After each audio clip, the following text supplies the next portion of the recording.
Ladies and gentlemen, dreamers and doers, warriors of the human spirit, gather close. Because today, I'm not here to whisper sweet nothings or hand you a participation trophy. I'm here to light a fire under your soul to remind you of a truth as old as the first heartbeat of ambition. Asterisk, asterisk, try again. And keep trying until the universe itself bends to your will. Asterisk, asterisk. Until the stars rearrange themselves into your constellation. Until the word quit is erased from every dictionary in every language you'll ever speak. Let me paint you a picture. It's 1879. A scruffy inventor in Menlo Park, New Jersey, is surrounded by the acrid smell of burnt bamboo, scorched cotton, and shattered glass.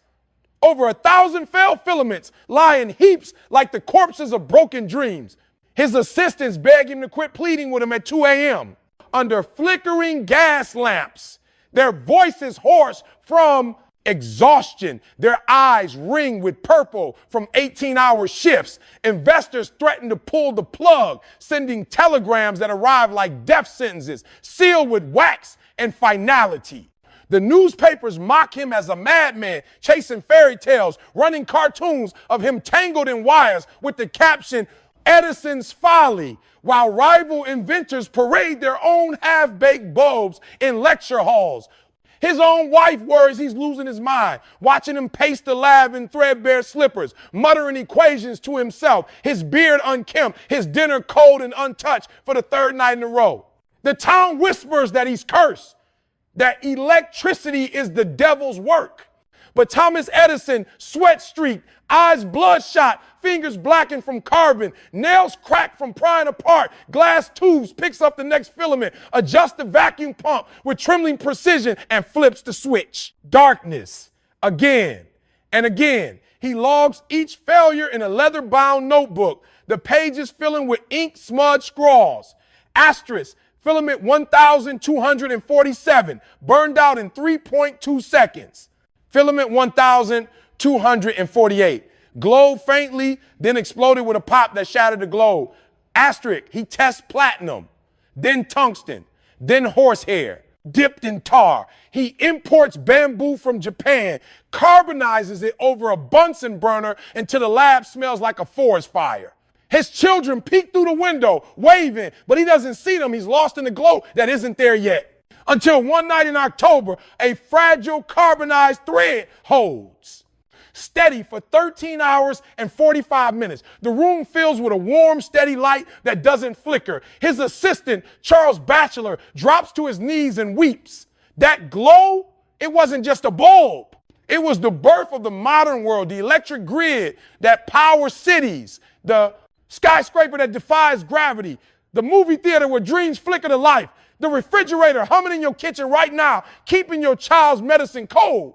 Edison didn't discover the light bulb on try number 1. He discovered it on try number asterisk, asterisk 1001 asterisk, asterisk. Every failure was a brick in the foundation of immortality. He later said, I have not failed. I've just found 10,000 ways that won't work. And in that refusal to label defeat as final, he rewrote the laws of possibility. He turned darkness into dawn, one stubborn filament at a time. Now let's fast forward to a rainy afternoon in 1997. A young woman sits in an Edinburgh cafe called Nicholson's, nursing a cup of tea. She can barely afford £1.20 for a pot that's mostly hot water, stretched with milk. She skimmed from the top of Jessica's bottle. Her marriage has collapsed after less than a year. Her husband gone, leaving behind unpaid bills and a crib that rocks with the weight of her tears. She's a single mother on welfare, pushing a pram through sleep to the Social Security office. Her daughter Jessica sleep under a threadbare blanket patched with duct tape. Her manuscript, a story about a boy wizard with a lightning scar, an owl named Hedwig, and a world hidden behind Platform 9 Thuka has been rejected by 12 publishers. 12 doors slammed in her face. 12 form letters that begin, thank you for your submission, but one editor scribbled in red pen, children will never care about a school for wizards. Too fantastical. Another said the story was too long for a children's book, cut it by half. A third returned it with coffee stains on page 47. She keeps the rejections in a shoebox under her bed, a growing pile of paper cuts to the heart, each one a reminder that the world doesn't believe in magic. Her flat is cold heat turned off to save pennies. She writes on a secondhand manual typewriter that jams every third paragraph, the keys sticking like her hope. But JK, Rowling wipes the condensation from the cafe window with the sleeve of her secondhand coat, opens her notebook, and writes the next chapter by hand because her typewriter ribbon is out of ink and the shop won't extend credit. She tries again and again. She mails the manuscript to a 13th publisher from a payphone outside the post office, feeding in 20p coins while Jessica fusses in. The stroller, her tiny fists waving like surrender flags. Bloomsbury takes a chance on 800 copies, 500 for libraries, 300 for bookstores. The editor, Barry Cunningham, gives her a 1,500 pounds advance and a warning. You will never make any money writing children's books. The 1,500 pounds first print run sells out in weeks. Children queue outside stores at midnight. Parents read aloud by flashlight during power cuts. Today, over asterisk, 500 million Harry Potter books have been sold in 80 languages, translated into Braille, adapted into 8 blockbuster films that gross over $7 billion, a Broadway play that won 6 Tonys, a theme park where butterbeer flows like hope and the Hogwarts Express whistles through the Florida heat. Rowling didn't just try until she succeeded. She tried until the world had to succeed with her.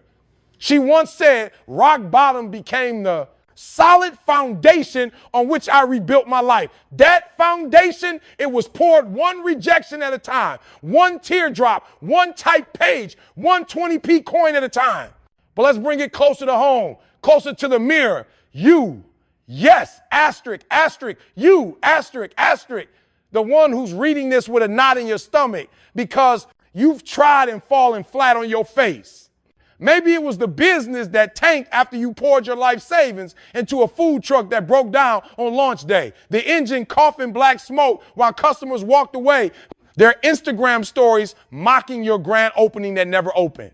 Maybe it was the relationship that crumbled after you finally said, I love you, and got silence in return, followed by a text that said, we need to talk, and then radio silence for 3 days that felt like 3 years.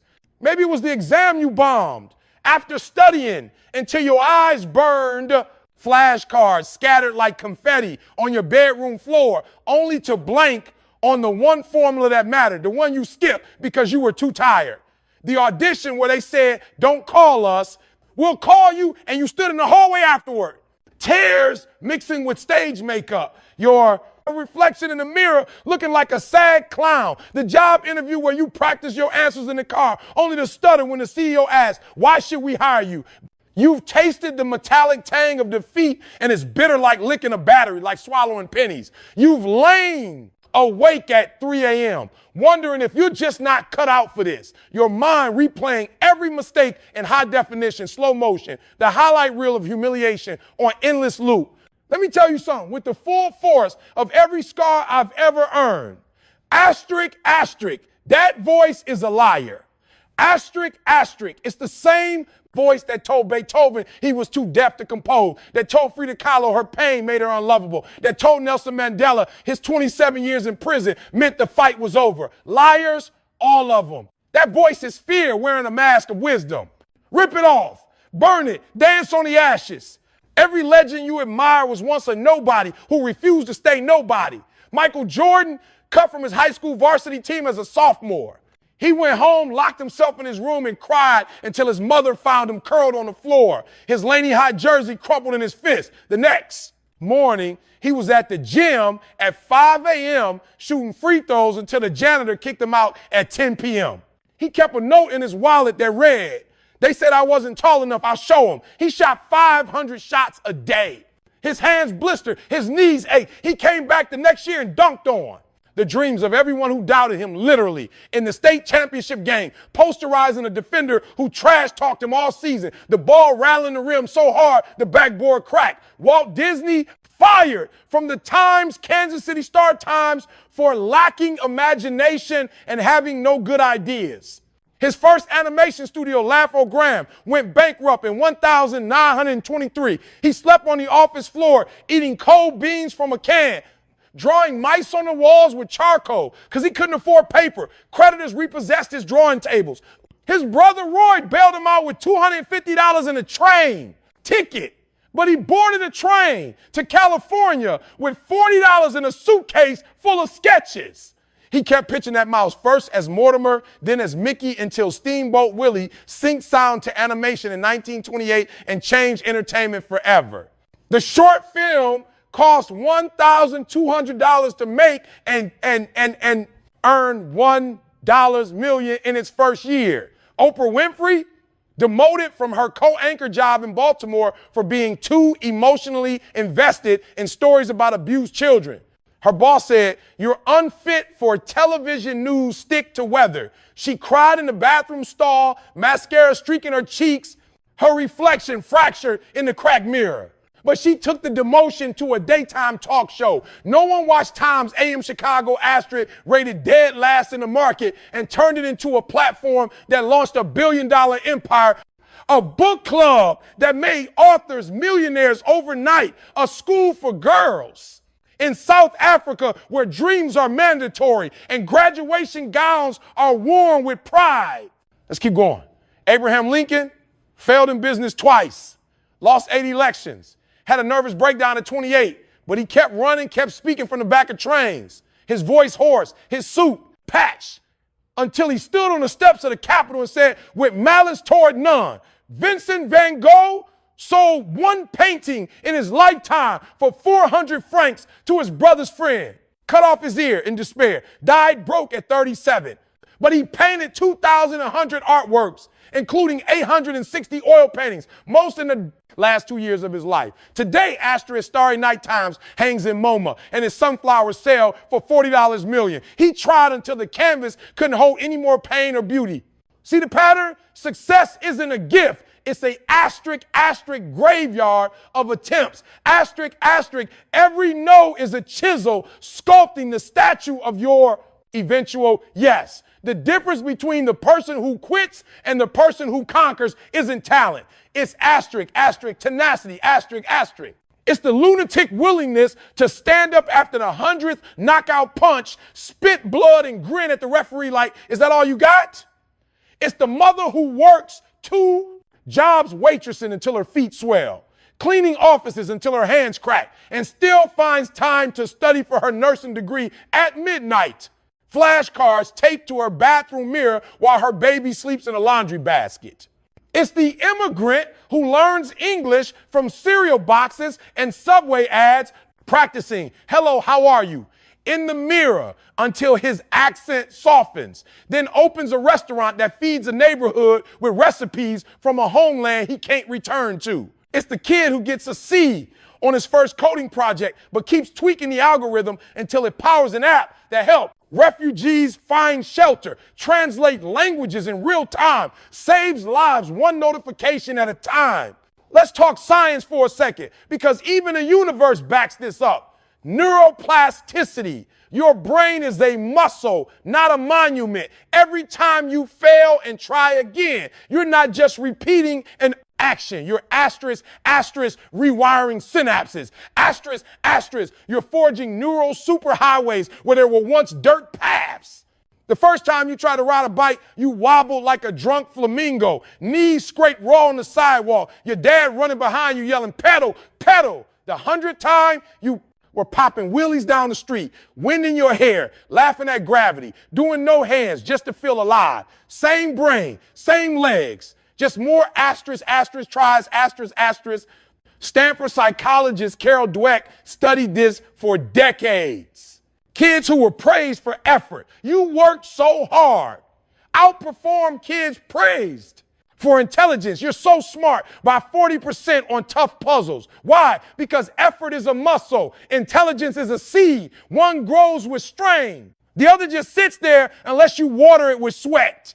Angela Duckworth's research on grit shows that persistence predicts success better than IQ. West Point cadets who scored highest on the grit scale were 60% more likely to complete beast barracks. Olympic swimmers who trained through injuries won more medals. The data screams asterisk, asterisk, try again. The brain believes what you do, not what you say. Asterisk, asterisk. Now let's talk grit. In 1962, a geologist named Harlan Sanders was 65 years old, broke, and living off a $105 Social Security check in a one-room cabin in Kentucky. His pension barely covered rent. His wife had left him years earlier. He had a chicken recipe, 11 herbs and spices mixed in a mason jar on a shelf next to a Bible and a dream. He drove across America in a beat-up white Cadillac with red trim, the back seat filled with pressure cookers, flour sacks, and a portable fryer that rattled like bones. He slept in the car when motels turned him away, using a roadside map as a pillow, waking with neck cramps and frost on the windows. He knocked on restaurant doors in a white suit. He'd starch himself with boiled water and an iron, his string tie crooked from highway dust, his shoes polished with spit. Asterisk, asterisk, 1009, asterisk, asterisk, rejections, door after door slam. Too spicy, too greasy, we're good, one owner.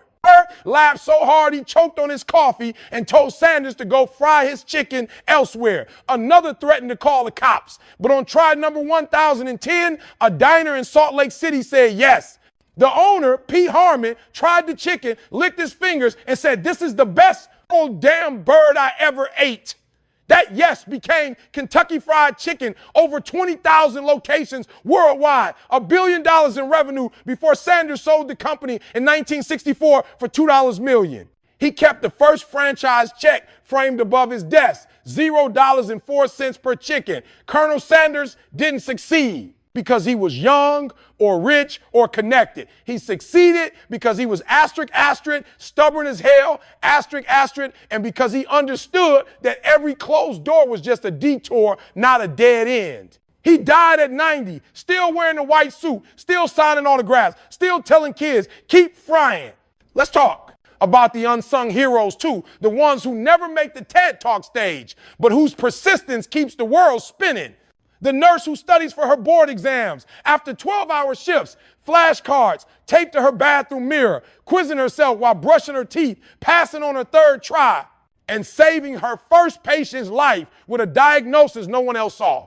The single dad who coaches Little League, even though his own dreams of pro ball died in a knee injury 20 years ago, teaching his son to swing through tears after striking out whispering, "Next pitch, buddy."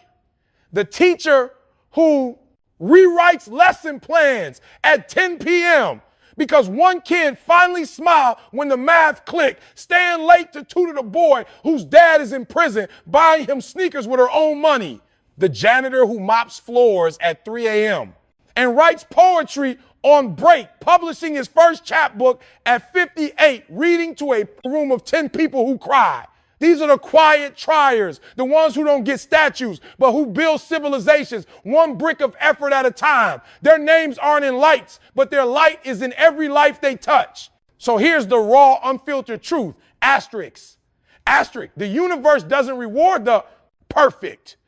It rewards the persistent. Asterisk, asterisk.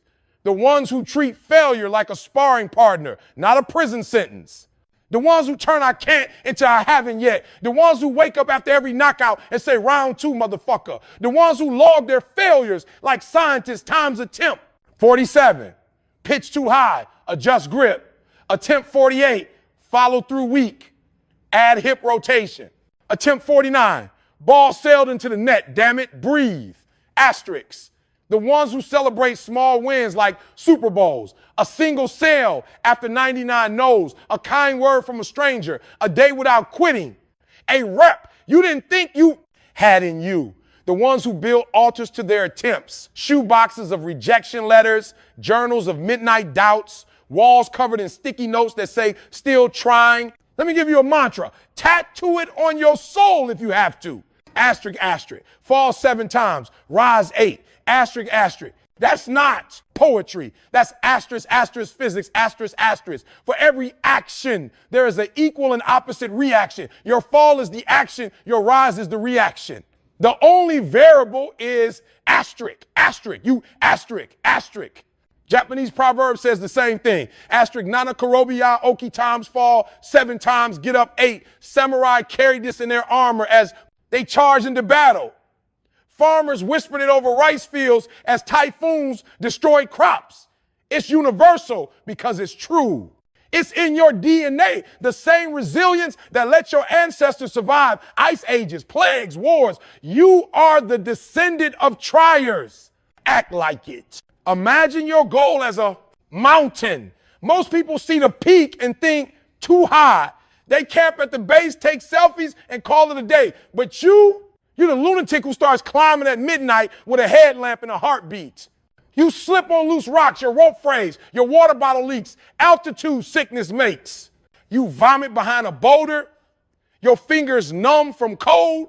You get battered by wind that rips your tent to shreds at 3 a.m., forcing you to huddle in a bivouac sack, whispering, just one more hour. Your teammates bail at 20,000 feet, radioing, it's not worth dying for. Their voices crackling with fear, but every step, every asterisk try, asterisk plants a flag higher than the last. You ration your last Cliff Bar, melt snow for water with a lighter that's almost out of fluid, your lips cracked and bleeding.